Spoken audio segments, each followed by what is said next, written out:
ደስ የሚያሳይ ነገር ልንገራችሁ።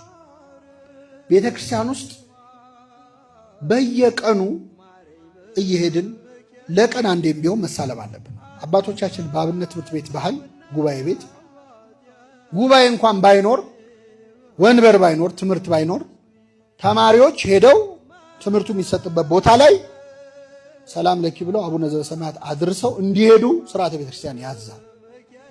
ይሄ የሆነበት ምክንያት ምንድነው? መንፈስ ቅዱስ ላመኑና ለተጠመቁ ክርስቲያኖች በየ40 ቀኑ ጸጋ ይጨምራል። መቼ አይታወቅም።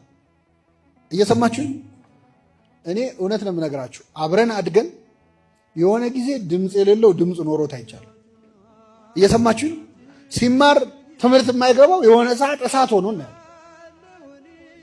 ምን ሆኖ ነው የሚያስብል ለውጥ ይታያል። የሆነ ጊዜ የሆነ ሰው ድክመት ተቀይሮ በኃይል ተተክቶ ለምንድን ነው? መንፈስ ቅዱስ ደጅ ለሚጠኑ ሰዎች ሁልጊዜ ጸጋውን ምን ይላል?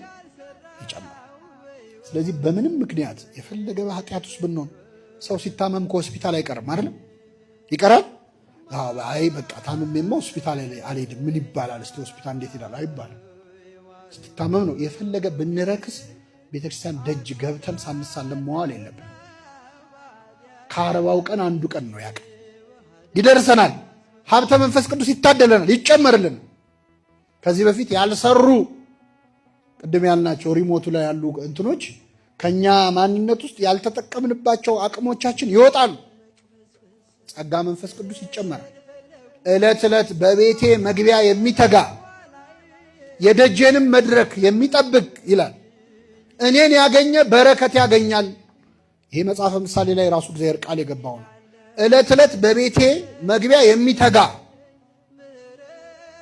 በእግዚአብሔር ቤት መምጣት ብቻ ራሱ የሚያስጨምረው ጸጋ አለ፣ የሚያስጨምረው ዋጋ አለ።